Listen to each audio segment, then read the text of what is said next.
Good evening and welcome to NTD News. I'm Stephania Cox. Here are today's top stories. Could communism be on the brink in Cuba? Thousands of Cuban Americans demonstrated in Washington, D.C., calling for an end to the communist dictatorship. Many say they're inspiring their friends and families inside Cuba to stand up for their freedoms. President Biden announced on Monday that he is ending its military combat mission in Iraq this year. U.S. troops have been in Iraq for more than 18 years.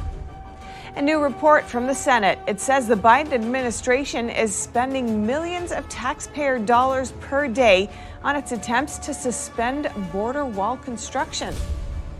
Online payment system PayPal and other big tech companies are ramping up efforts to crack down on white supremacy, hate, and far-right extremism. But concerns are being raised that the measures could be used for suppressing political dissent. Former President Trump in Phoenix, Arizona at a rally for election integrity. Thousands in attendance as he spoke on some of the issues he says all Americans are facing today.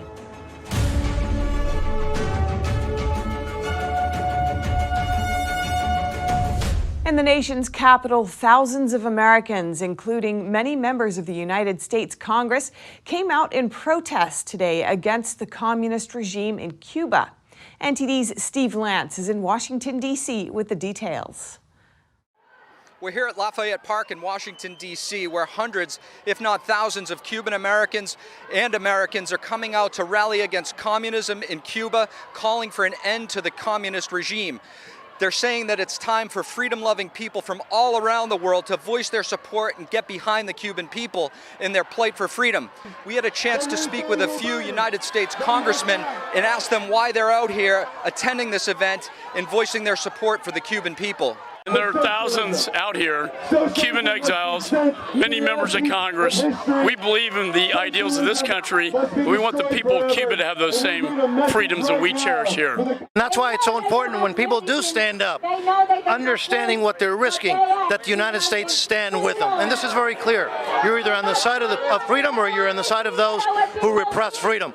It's very important that we have a bipartisan group and that the president sees all these people that have come from Florida and all parts of the country that are Cuban. They just want one thing: freedom for Cuba. Many of the people attending the rally were from all over the country and said that this was the first time they had gotten involved in such a protest.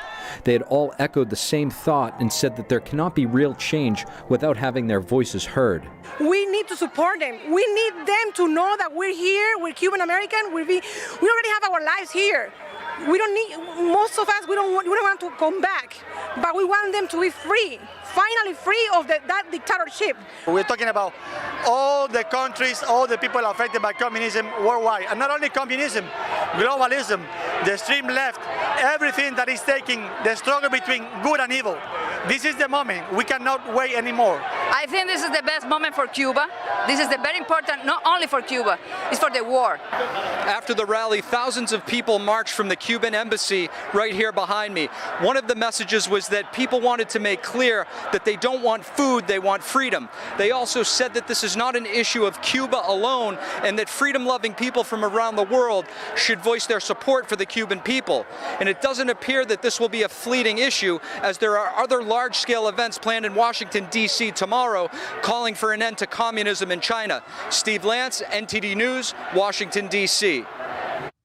And President Biden announced today the U.S. will end combat mission in Iraq by the end of the year. It's been more than 18 years since U.S. troops were sent to Iraq in 2003. President Biden and Iraqi Prime Minister Mustafa al-Kadhimi had their first face-to-face talk on Monday in the Oval Office. It's part of a strategic dialogue between the U.S. and Iraq. They agreed to end U.S. combat missions in Iraq by the end of 2021. I think things are going well. Our role in Iraq will be as a dealing with it's just to be available, to continue to train, to assist, to help, and to deal with ISIS as it arrives. But we are not going to be, by the end of the year, in a combat mission. Right now, there are 2,500 U.S. troops in Iraq working to counter ISIS.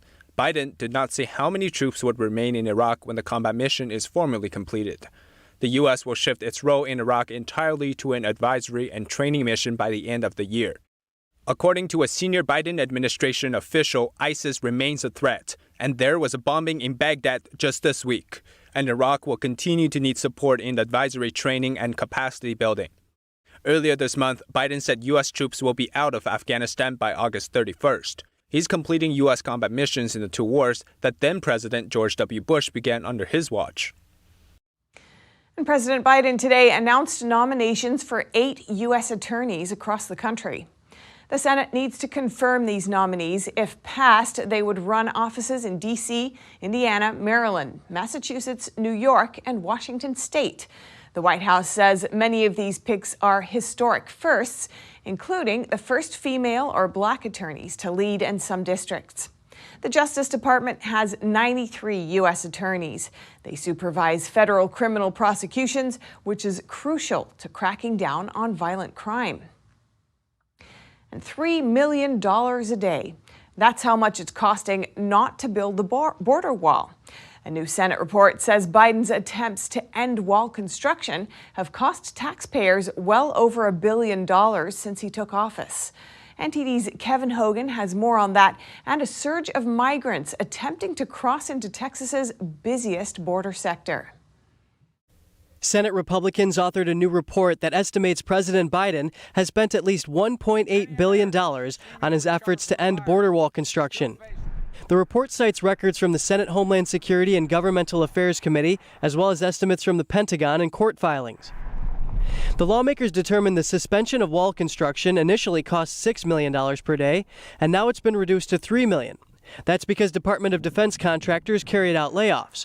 The report notes that Customs and Border Protection, or CBP, has encountered over 1 million migrants along the southern border this year, which is a 20-year high. The report combines this with the administration's paying contractors millions per day to guard steel, concrete, and other materials in the desert to support their claim, which is, this policy decision raises significant concerns about the Biden administration's immigration agenda and requires both congressional oversight and legislative action. The Biden administration didn't immediately respond to NTD's request for comment. The Biden administration has stated that the U.S. has a duty to secure its borders, but says building a border wall is, quote, not a serious policy solution. Moving to Texas, apprehensions of migrants in Texas's busiest border sector are skyrocketing. Last week alone, Border Patrol caught over 20,000 illegal immigrants in the Rio Grande Valley. Chief Patrol Agent Brian Hastings made the announcement on Twitter Sunday. Hastings said the amount of large groups is increasing. Specifically, he said in La Grulla last week, a record-breaking 298 migrants in one group were encountered. What's more, out-of-state troopers are assisting Texas troopers at the border. The states that sent in reinforcements include Nebraska, Iowa, and Florida. They've been helping Texas officers catch human smugglers who are transporting migrants into the U.S. from the border, and they've been helping catch illegal immigrants on foot. Florida Governor Ron DeSantis said he sent help after Texas Governor Abbott asked for it. At the end of June, DeSantis sent 50 officers from Highway Patrol and Fish and Wildlife. Those officers patrolled parts of the Rio Grande River in their boats. Kevin Hogan, NTD News. With the Delta variant on the rise, the White House is keeping current travel restrictions in place. NTD's Lin Lin has those details. The United States is maintaining current pandemic-related travel restrictions. The spread of the Delta variant gets the blame. We will maintain existing travel restrictions at this point for a few reasons. The more transmissible Delta variant is spreading both here and around the world. The decision comes just 1 week after the CDC advised Americans to avoid travel to the UK. The U.S. currently prohibits entry to most travelers from Europe, China, India, and several other countries. The U.S. first imposed travel restrictions in March of 2020. The travel industry and U.S. allies have been urging the Biden administration to lift the restrictions. But in the last 2 weeks, the number of CCP virus cases is up by about 170%, and the death rate is up almost 20% compared to the week before. Lin Lin, NTD News. Students in South Carolina will soon walk around with the number of a suicide hotline if they've got a school ID, a new requirement. The law will affect colleges and public schools. NTD's Miguel Moreno has that story. South Carolina is working to turn students away from the desperate path of suicide. A new law requires some schools to print a suicide lifeline number on student IDs. Colleges and public schools serving students in 7th grade and up will need to do this starting next year. The rates of suicide were increasing in this state. Jennifer Piver is the executive director of Mental Health America of Greenville County, or MHAGC. They're the state's call center for the National Suicide Prevention Lifeline. MHGC advocated for the ID law. So I know that suspected suicide attempt rates among minors went up by about 30% since the pandemic hit and lockdowns were enforced. Is this primarily why you've advocated for this law? Certainly that was a contributing factor, but really the concept started before that. We just knew that youth needed something vetted, something trusted, something easily accessible, so they're not just Googling something random online to find help and support. And the kids wanted someone to talk to. It wasn't that they didn't want to talk, that they didn't want to have a voice. They just needed something readily accessible that they could grab onto, really. Looking at their data, the numbers tell a bad story. In 2019, they heard from about 280 suicidal callers, with 25 between ages 11 and 24. In 2020, some 470 suicidal callers, with 45 between ages 11 and 24.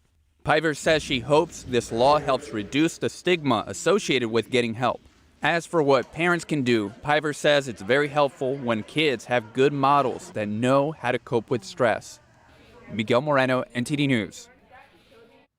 Former President Trump on Friday attended a rally in Phoenix, Arizona. Turning Point Action hosted the Rally for Election Integrity with thousands of people in attendance. NTD's Jason Perry has the story. Former President Trump was greeted with chants of USA. He talked about several issues Americans are facing, including the rise in illegal immigration at the Mexican border and the increase in crime in cities like New York and Chicago.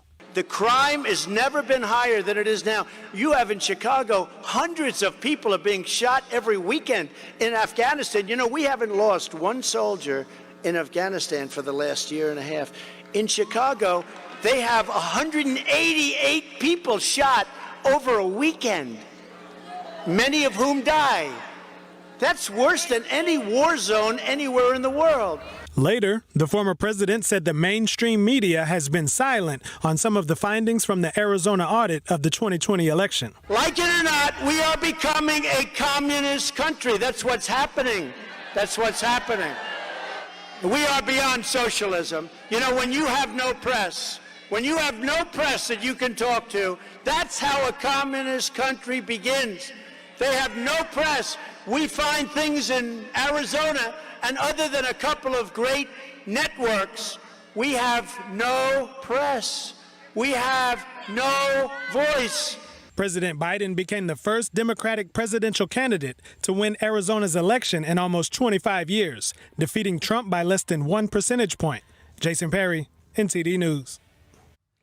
U.S. Deputy Secretary of State Wendy Sherman had tense meetings with the Chinese foreign minister on Monday as Beijing accused the United States of creating an imaginary enemy.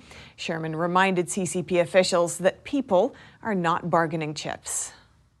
The State Department spokesperson said Deputy Secretary Sherman and Chinese Foreign Minister Wang had a frank and open discussion about a range of issues. Sherman raised concerns about Beijing's human rights abuses in Hong Kong, Xinjiang, and Tibet. Other concerns include Beijing's conduct in cyberspace, the Taiwan Strait, and the East and South China Seas. Sherman also reminded CCP officials that people are not bargaining chips, while bringing up cases of American and Canadian citizens detained in China or under exit bans. Though the U.S. emphasized that they do not seek conflict with China, the Chinese diplomats accused the U.S. of treating China as an imaginary enemy, adding that the U.S. is unqualified to deal out criticism on human rights issues. Chinese Vice Foreign Minister Xie Feng told Sherman that U.S.-China relations has reached a stalemate and faces serious consequences. He also urged Washington to lift sanctions and abandon the extradition request for Huawei's financial chief. Sherman arrived in the northeastern port city of Tianjin for talks with Xi and Wang on Sunday, a day after Wang said that China would not accept the U.S. taking up superior position in the relationship. Columnist and author Gordon Chang tweeted Monday that China used this meeting with Wendy Sherman like it used the March meeting in Anchorage not to work with the U.S., but to launch a vicious propaganda campaign. The Biden administration clashed with Beijing at their first high-level talks in Alaska in March. Chang believes that it's way past time the Biden administration stopped meeting with Beijing. Canada's new Governor-General was sworn in today, marking the first time in history that an Indigenous person is holding the role. Let's hear the details. On Monday, Canada installed an Indigenous woman as its Governor-General for the first time in over 400 years. Mary Simon, a former journalist, ambassador, and Inuit community advocate, took office in a ceremony containing elements of Indigenous cultures. I am honored, humbled, and ready to be Canada's first Indigenous Governor-General. The appointment of Simon comes as the nation grapples with its historical treatment of Indigenous people. Since May of this year, hundreds of unmarked graves have been discovered at former residential schools that Indigenous children were forced to attend. We need people like Ms. Simon because we need people who build bridges and bring us together. Her Excellency, the Right Honorable Mary May Simon. As Governor-General, Simon will serve as the official representative of Queen Elizabeth II in Canada and Commander-in-Chief of the Canadian military. Calls are getting louder to cancel Olympic events due to extreme weather warnings. Meanwhile, Team USA suffered a historic loss in basketball. NTD's Arian Pazdar has the story. 16 new games-related virus cases are reported. Total number since July 1st now up to almost 150. The Olympic Village looks almost deserted on Monday. Buses can be seen bringing athletes to their events, but no one on the streets. And another risk factor on the horizon, a typhoon heading towards Japan, expected to hit the main island on Wednesday. I hope the organizers will consider their safety and avoid holding the competitions during dangerous periods of time. Rowing and archery events have been moved due to the storm. Organizers say there are no plans to reschedule more events at the moment. Now over to Team USA. The Olympics allowed NBA players to be part of the event in 1992. Ever since then, the men won gold in basketball in all of the games except once. This year it doesn't look too good, however. Team USA didn't do well in exhibition games before the Olympics started, and now they've lost their opening game against France 83-76. It was the team's first loss since 2004. The women played the same match, USA against France. In that game, the American ladies managed to defeat the European nation. The US did even better in the water. In the men's 400-meter swimming contest, 2 American swimmers managed to haul in the gold and silver medals respectively. Monday is day 4 of the 2020 Games, with 12 more to go. Arian Pazdar, NTD News. Coming up, as the Delta variant continues to spread, New York City Mayor Bill de Blasio makes a major announcement. And Governor Cuomo has a plan to try to keep New Yorkers safe. And living with cancer can be exhausting, but even after beating it, many still have a tough time. A group of women in Texas is working in their own way to support cancer survivors. More in just a moment here on NTD News.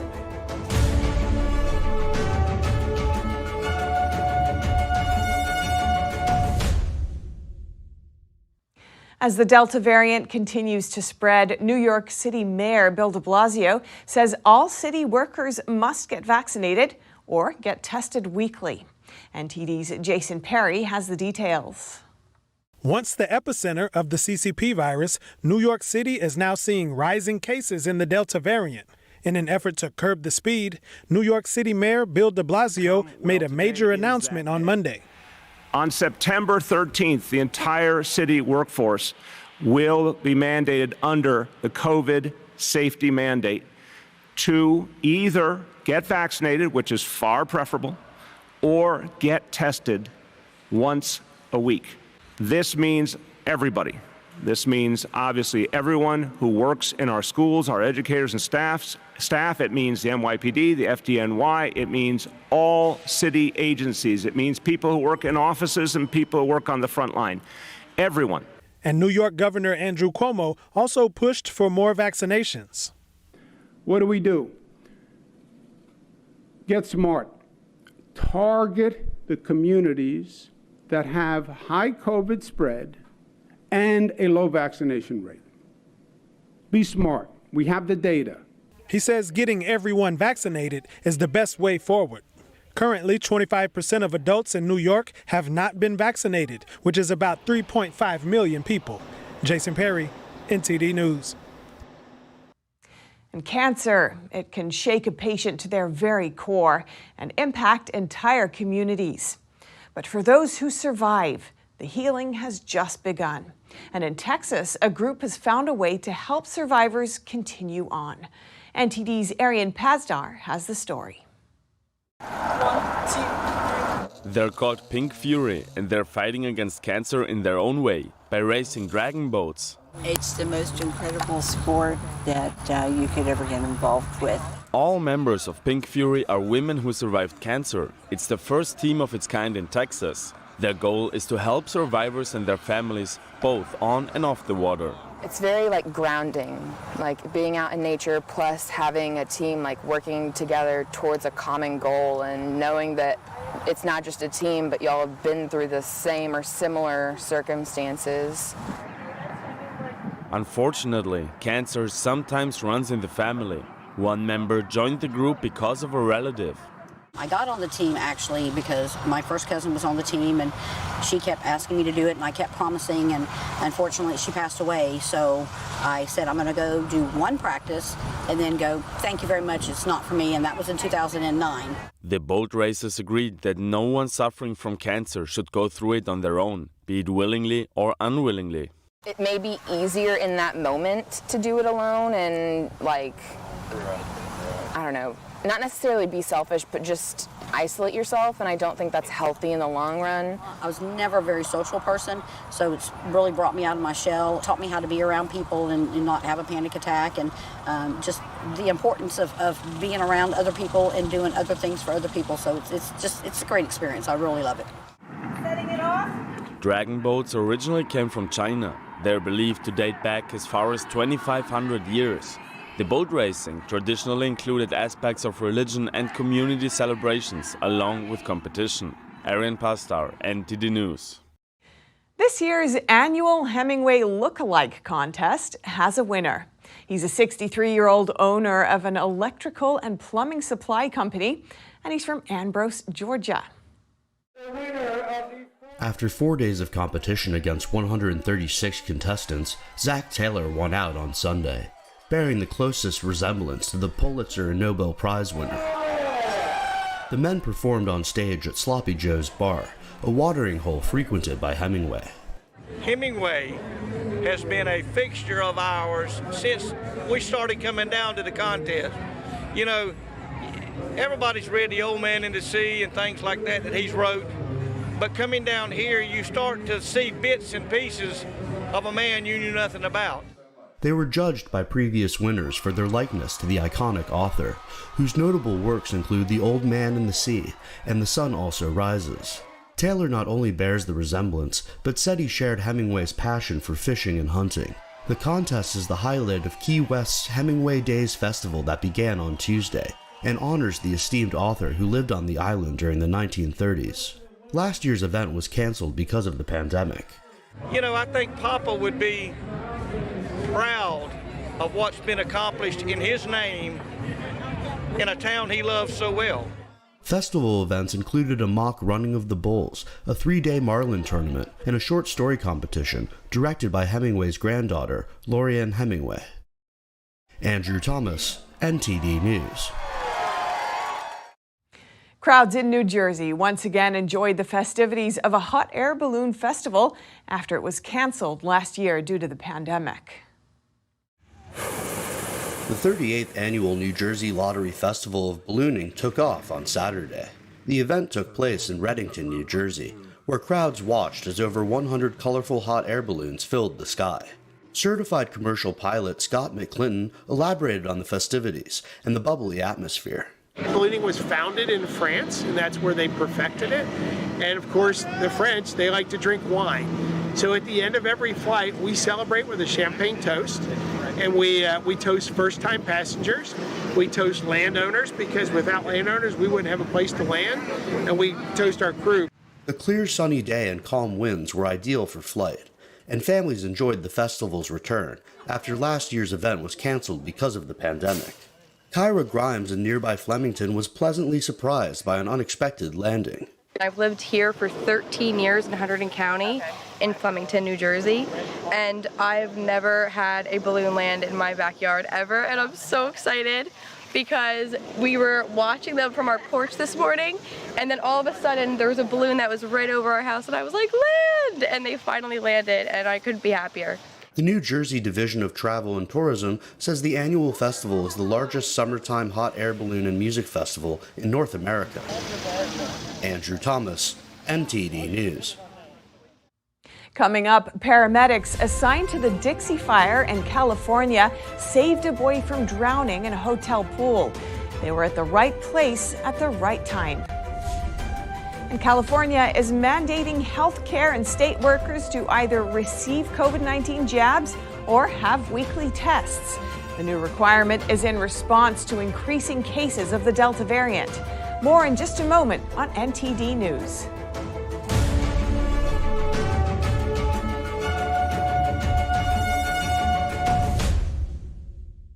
Hello, I'm Mike Lindell, inventor of MyPillow. Thanks to your support, you've helped make MyPillow become one of the fastest growing companies in America. Over the last 12 years, you've helped MyPillow create thousands of jobs right here in the USA.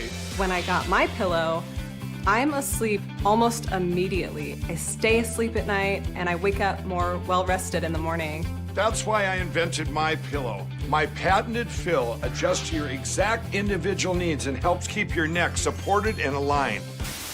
I'm interrupting this commercial right now. Retailers have canceled MyPillow, and to thank you for your support, I'm gonna pass the savings directly on to you. For example, you get my 6-piece towel sets, regular $109.99, now only $44.98, or MyPillow dog beds for as low as $19.99 with your promo code.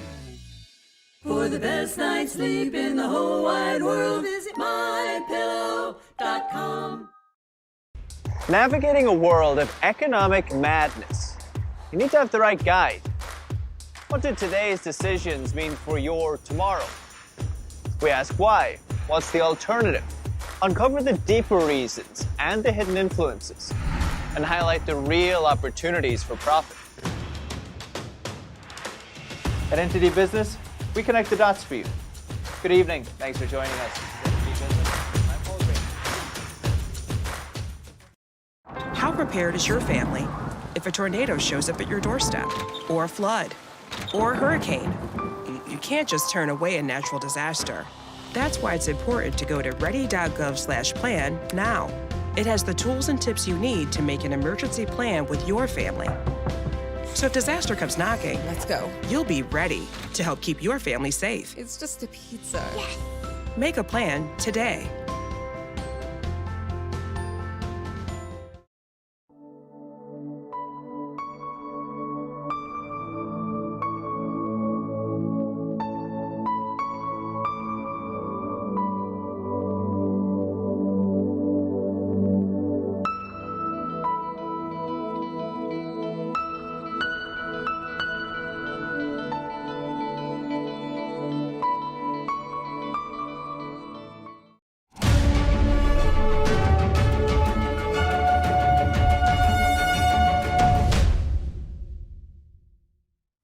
First responders assigned to the Dixie Fire in California saved a boy at their hotel pool. Here's NTD's Eileen Ang with more on the story. Despite fighting a large fire, first responders' job of rescuing those in need never changes. A group of first responders from Oakland assigned to the Dixie Fire saved a boy from drowning in a pool at a hotel in Redding that they are staying at. The paramedics heard a mother scream and immediately jumped into action. The 10-year-old boy was laying unresponsive, still partially in the pool. He had water in the lungs and he was not breathing and he had no pulse. We know what that means. It's time to work. We jumped the fence. We don't have time to use key cards. They performed CPR on the boy, among other life-saving measures. A few moments later, the boy sat up and began crying. It's funny as paramedics, when kids cry, that's good. That means they have an airway. The boy's mother rode with him in the ambulance. I do have kids. I have 4. So, it's hard not to look at a kid and go, hey, could be my kid. The paramedics say they were at the right spot at the right time. They are reminded that they are always on the job even if they're not on duty. On Monday morning, CAL FIRE delivered some good news. The weather conditions moderated, the winds were in our favor, the humidity was in our favor, the fuels were ready. We were able to use a lot of technology. But there's still a lot of work to be done. It's 3 base camps, 2 teams, 1 fire, 1 fight. As of Monday, the Dixie Fire has burned nearly 200,000 acres and is 22% contained. Eileen Ang, NTD News, California. On Monday, California's governor announced that state and healthcare workers will be required to get CCP virus vaccines or be tested weekly. The announcement comes as cases of the Delta variant in California are on the rise. Here's NTD's Cynthia Kai with more. Governor Gavin Newsom and health officials announced that state employees and healthcare workers will be required to provide proof of vaccination or get tested regularly. The effort aims to get more Californians vaccinated as more cases of the Delta variant are being reported. California is committed to vaccination, verification, and/or testing on a weekly basis. We're not stopping just with state employees. Today, we're also announcing partnerships that include those like Kaiser, private sector now stepping up, organizations representing physicians and dentists, dialysis clinics stepping up, private sector clinics are committing to the same. Testing will increase to twice a week in high-risk and vulnerable settings like nursing facilities. Newsom said the new health order will take effect on August 9th and must be fully complied by August 23rd. But the governor has not imposed new requirements on mask wearing or social distancing since June 15th, the reopening date. He faces a recall election as residents are unhappy with the way he handled the pandemic, leaving businesses and schools shut down longer than other states. Cynthia Kai, NTD News, California. As a solution to help ease traffic and increase safety, San Francisco authorities are discussing a possible congestion tax. The tax would affect drivers who enter the busier parts of the city. However, some leaders and individuals are voicing concern that it might not be the best option. NTD's Jason Blair has the details. San Francisco leaders are considering adding a congestion tax on drivers who enter the city's busiest traffic areas. The San Francisco County Transportation Authority has considered this option before, back in 2004. Basic details on the proposed tax include a $6.50 base fee would be charged to drivers who enter the congested pricing zones during rush hour. The fee would be on a progressive sliding scale based on income. Drivers earning under $46,000 annually pay nothing. Those earning over $100,000 pay full price. But the manager of the Mission Bay Transportation Management Association is skeptical.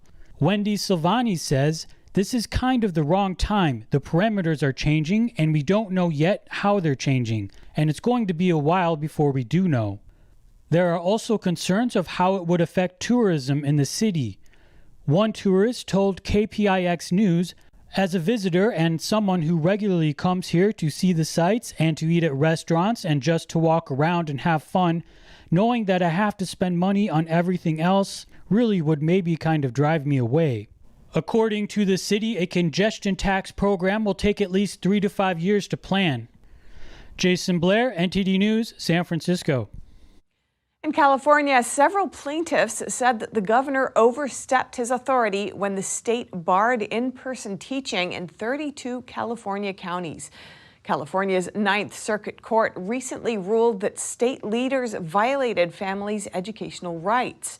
We hear more from NTD's David Lamb. In the Bragg v. Newsom lawsuit, the court ruled that the parents of 5 children were denied control over their children's education. On July 23rd, Judge Daniel Collins wrote in his opinion, California's forced closure of their private schools implicates a right that has long been considered fundamental under the applicable case law, the right of parents to control their children's education and to choose their children's educational forum. But the court says California can still keep public schools closed amid the COVID-19 pandemic. The July 22 lawsuit was filed by the Center for American Liberty and over a dozen plaintiffs. The plaintiffs challenged Governor Gavin Newsom, State Attorney General Rob Bonta, and other state officials. I believe our students, like my children, are better served through in-person instruction, where they're able to interact and receive feedback from teachers and peers. In a statement to the Los Angeles Times, Newsom's office said that health and safety were the priority and that they're focused on having all students return to full in-person instruction next year. Harmeet Dillon, head of the Center for American Liberty, said the Ninth Circuit decision was an important victory for parents and kids. Very simply, that parents should have the choice of whether to take the reasonable risk and make the choice to send their child to school or condemn their child, frankly, to be being behind for a year or longer in their lives. Dillon says she will continue to fight for in-person instruction for the public school decision.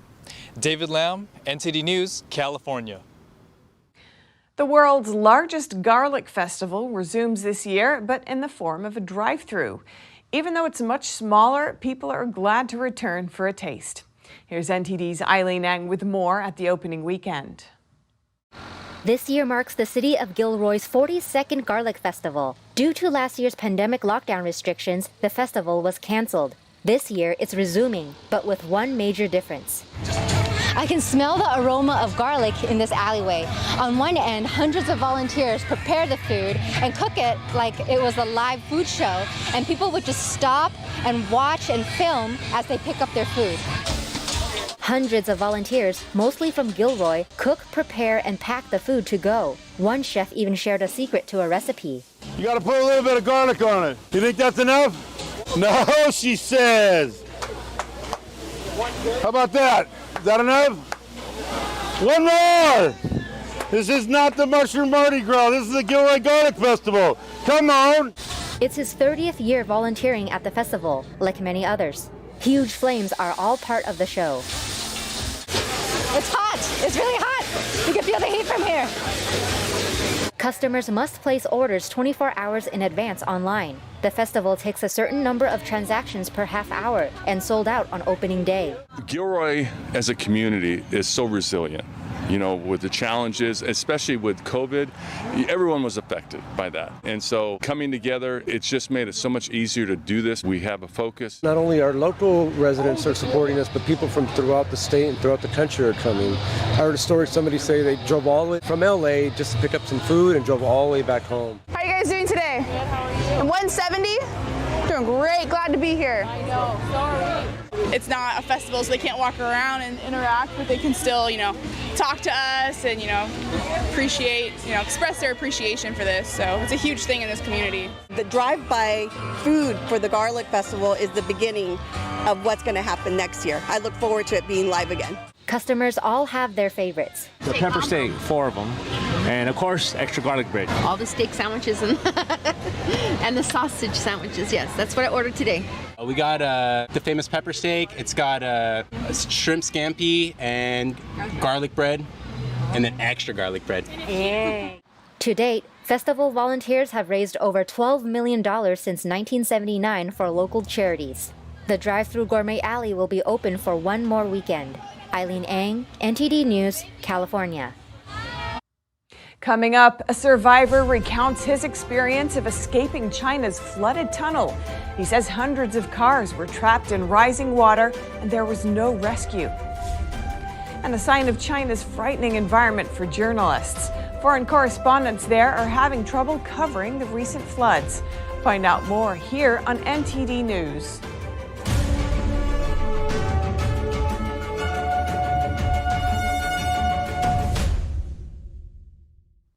What's it like being trapped inside a tunnel during a deadly flood? A survivor of the flood in central China shares the details of his escape.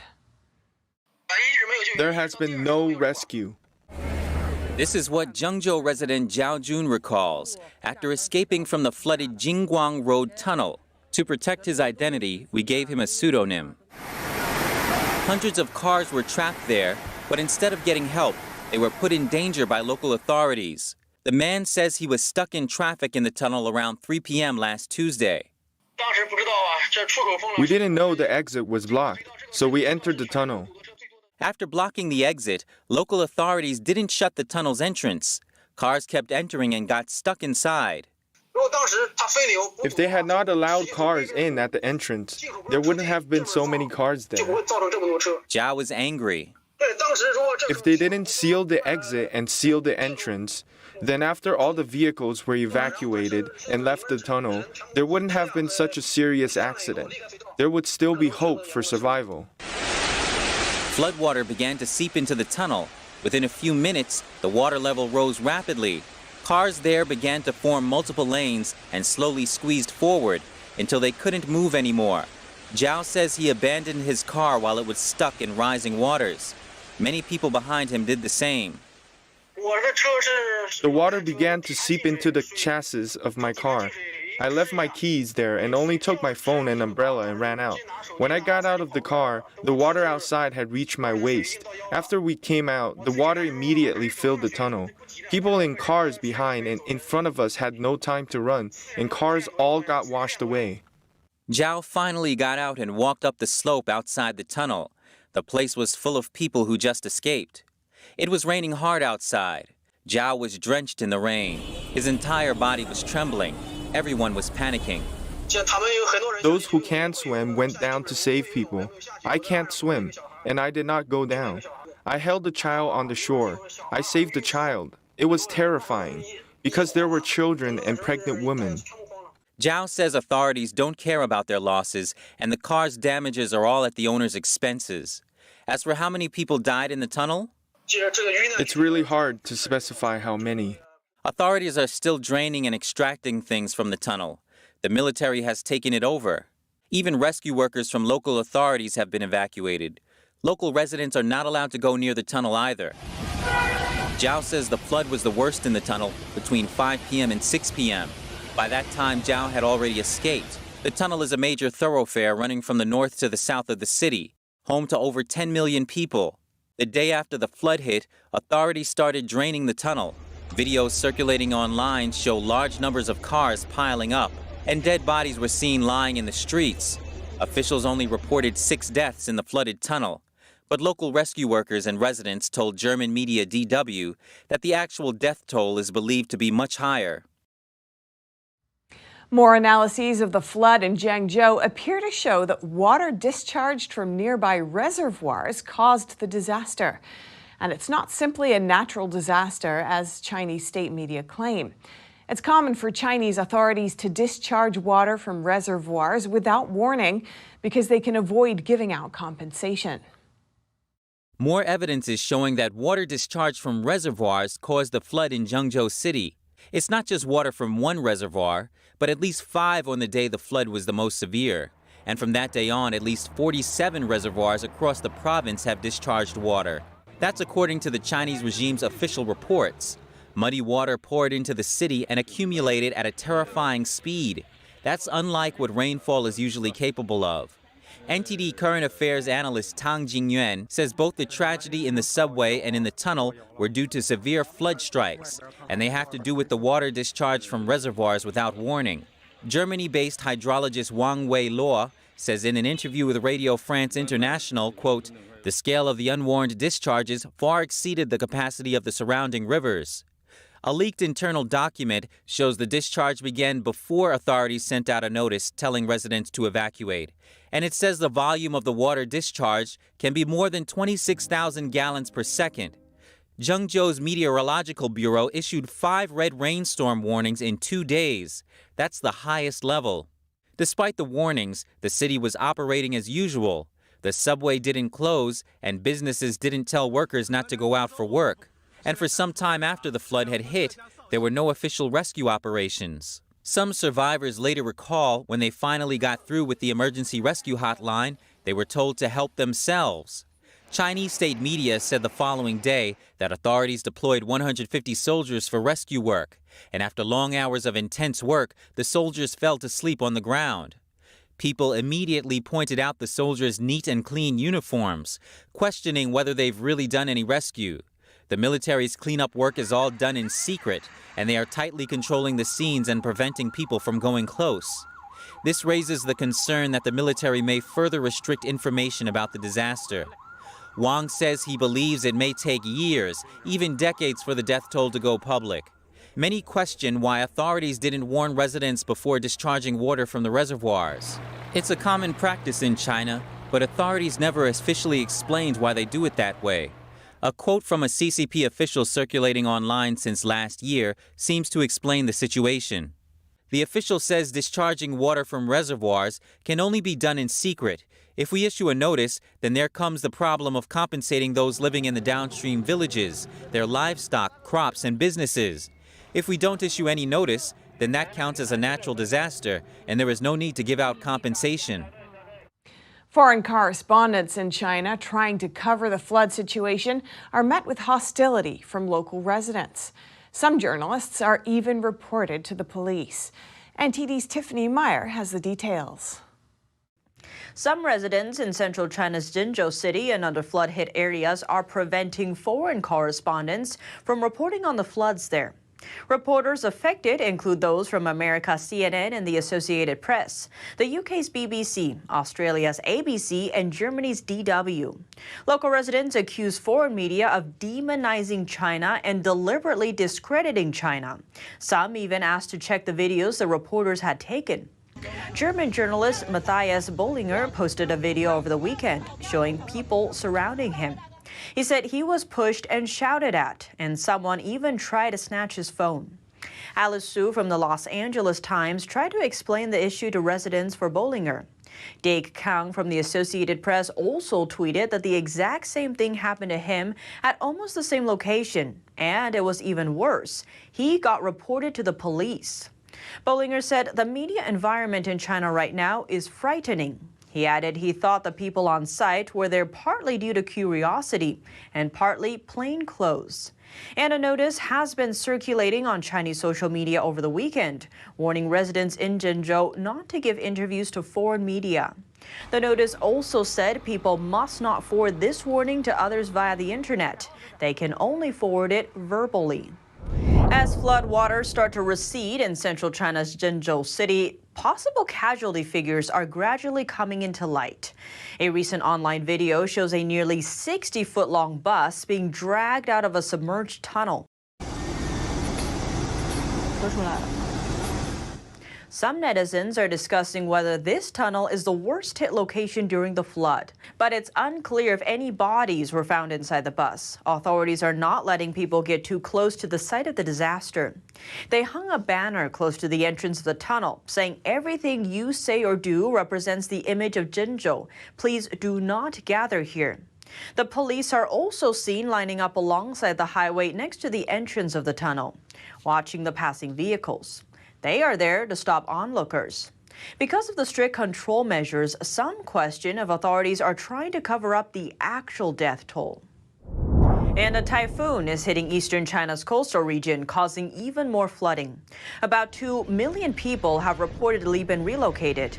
Typhoon Infa landed twice near Shanghai on Sunday and then on Monday, forcing authorities in the area to cancel all flights and shutter businesses. China's National Weather Service says the typhoon's wind speed was up to 85 miles per hour. Authorities say over 360,000 people in Shanghai were evacuated, and over 1.6 million people in nearby Zhejiang province. Coming up, thousands of people took to the streets in Europe on Saturday, protesting vaccine passports, lockdowns, and other pandemic restrictions. Tensions appeared to be at their highest in France. Find out more in just a moment here on NTD News.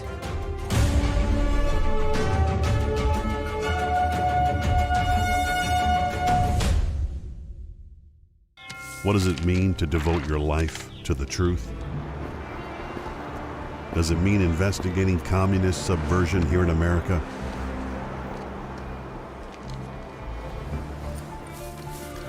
Does it mean exposing the deadly fentanyl crisis in the Midwest? We're spending late nights uncovering deep government corruption.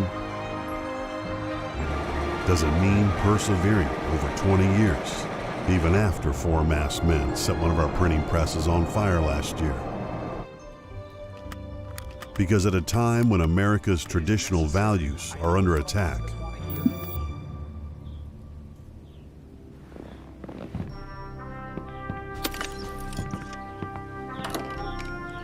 it's the responsibility of righteous journalists to uphold truth and tradition.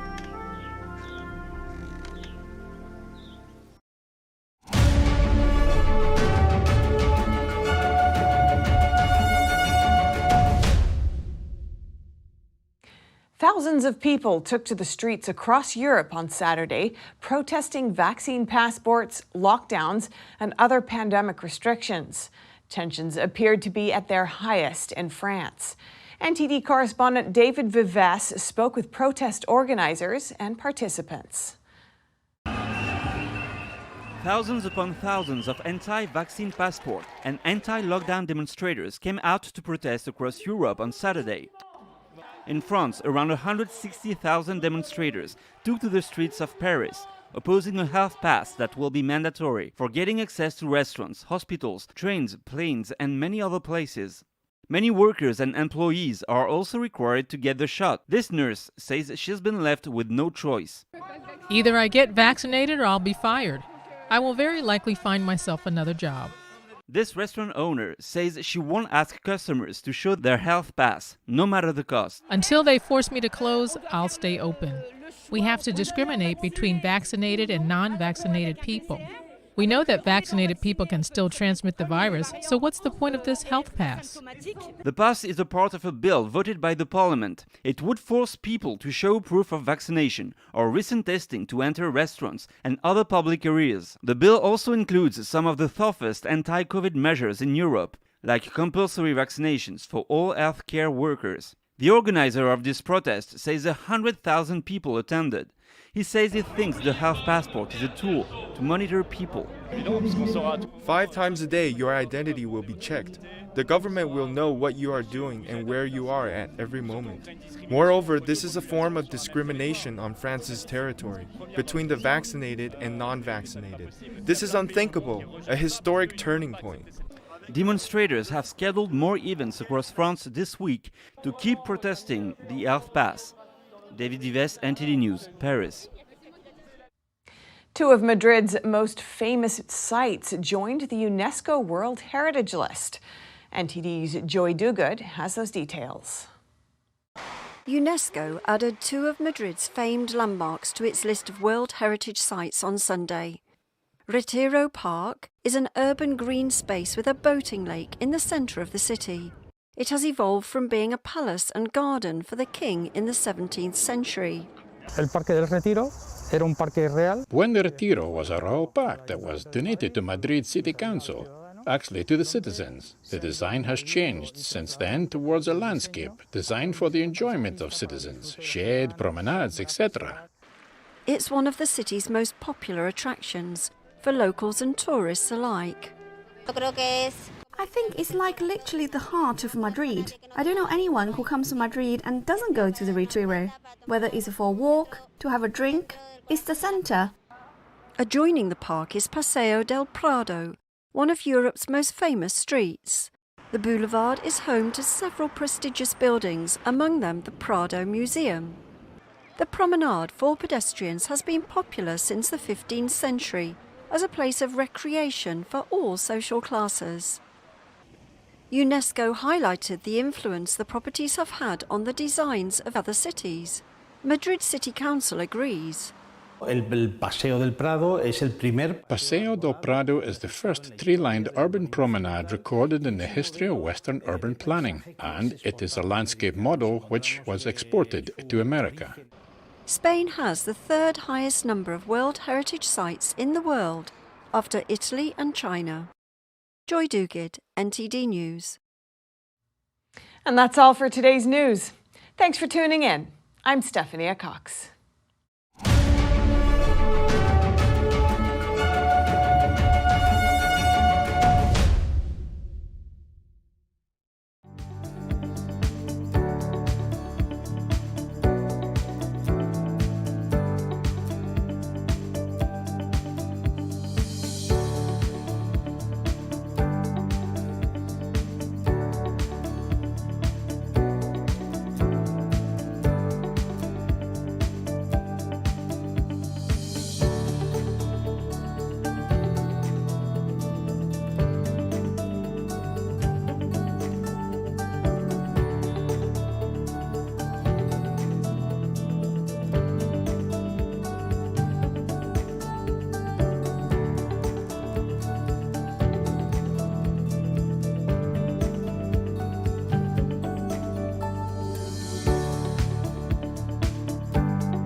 We have a new channel. Subscribe to us on YouTube at NTD News.